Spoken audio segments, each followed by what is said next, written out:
So the Xiaomi 17T Pro is rumored to launch on May 28, 2026, that is this month. The device would launch alongside the Xiaomi 17T, which is the standard version. The expected price of the device is about $1,170 for the 12GB and 512GB storage memory configuration. It's going to be a very expensive device, but of course these are just based on leaks and rumors, no official details yet. According to the details, the Xiaomi 17T Pro packs really nice specs, including a 6.83-inch AMOLED 1.5K display with a 144Hz refresh rate.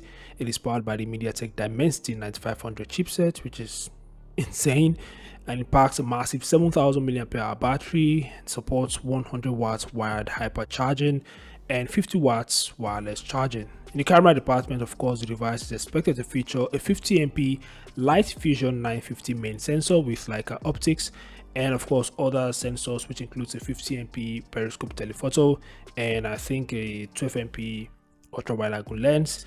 But it's also very similar to the camera features of the Xiaomi 15T Pro, except for the main camera, of course. And of course, the device would have a serious premium build, which would make it very durable. The device will also be rated IP68, and some sources claim that it's going to be rated IP69 as well, or even IP69K, which means it's going to be resistant to high pressure water jets.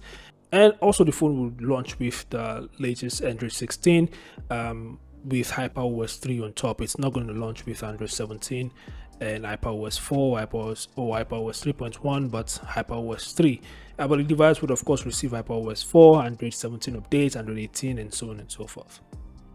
So these are the top details of the Xiaomi 17T Pro. It's going to launch with the 17T, as I mentioned earlier. Once I get more details about the device, I'll definitely share with you guys. So make sure to subscribe and turn on notifications so you do not miss any important updates. So that's it for the video. Thanks for watching. I'll see you guys in the next one. Peace out.